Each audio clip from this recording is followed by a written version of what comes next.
a book called Detroit by a writer, Charlie LaDuff, who is a journalist, used to work for the New York Times, won a Pulitzer Prize, and returns to his hometown of Detroit after a couple of books, and he gets a job on the local paper.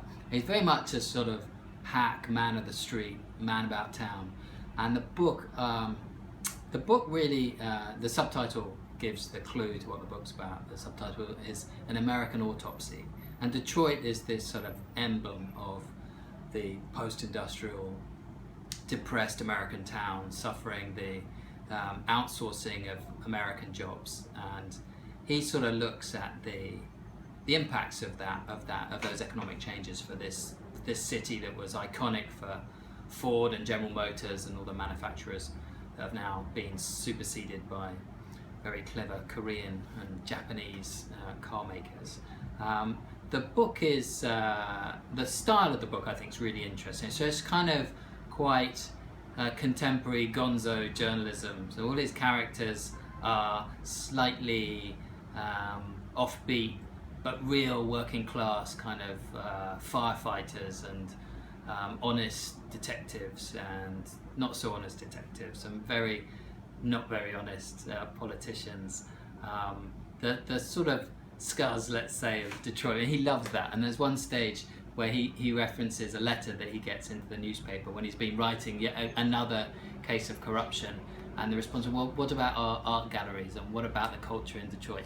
And that's there, but it's not the world that LaDuff is interested in. Why is it an important book, and why is it worth reading?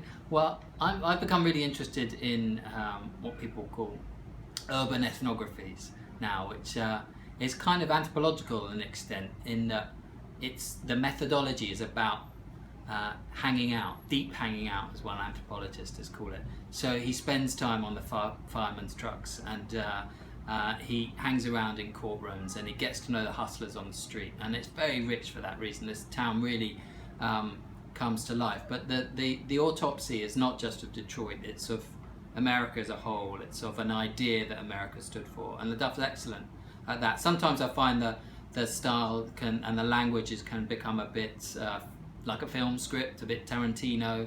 There's quite a lot of he's packing heat, those kind of lines. But as an urban ethnography, as a way of understanding the underbelly of this town Detroit at this particular time, I think it's fascinating. And I don't have the example to show you because I've given it away to a friend, which I suppose is always a good endorsement for a book. The New York Times, it's a New York Times bestseller. The New York Times said it, what did they say? Better than good. So not great, I suppose they thought, but better than good. And I would really recommend it as a way of understanding what's happened in America's working classes in cities like, manufacturing cities like Detroit in recent years.